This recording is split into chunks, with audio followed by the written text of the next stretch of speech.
First of all, we owed the banks £30,000 million. You want to write that down on a piece of paper and see how far the zeros go to the east. And this took some existing and future debt off the balance sheet. Second, and perhaps most importantly, BT was not allowed by the regulator to exploit the virtues of having a mobile and a fixed operator under one roof. There had to be a very big Chinese wall between the two. And the third thing was that actually it, of course, wasn't a sale, it was a demerger, so BT shareholders went on owning O2 and did very well out of it. Did very well, yeah. Did very well. There was a kind of liberating effect. I think that freed from the, from time to time, heavy hand of BT, O2 rebranded itself under Peter Erskine very, very successfully. Yeah. And I'm not sure it would have done that if it had gone on being owned by BT. Yeah, I mean, everyone, looking back at the commentaries at the time, everyone said this business is going to survive for 1 year at best as an independent entity. It actually was an independent vehicle for 4 years before Telefonica bought it. Did that surprise you? No, it didn't. I think it was well run. It increased market share.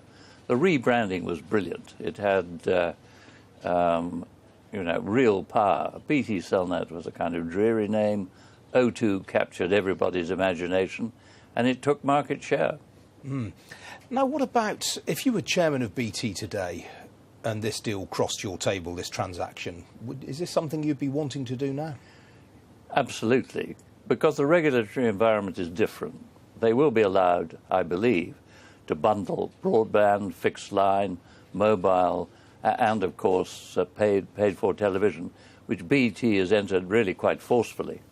And that wouldn't have been possible in 2001. Yeah. So, yes, assuming the price is right, and, of course, there are two companies apparently up for sale, so that suggests that BT won't have to overpay to buy one or the other. Indeed. Well, I mean, at the price mooted, it looks like value destruction on a grand scale by Telefonica, looking at the price for which they paid for O2 back in 2005.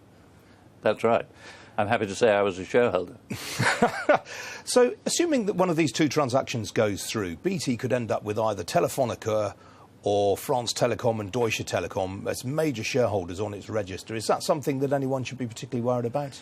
Well, big shareholders are both an advantage and a disadvantage. They're an advantage because if they're supportive, then that's great. But there's a big slug of shares there, which, if their predator came, conceivably could be available. So you have to be very careful about a large shareholder.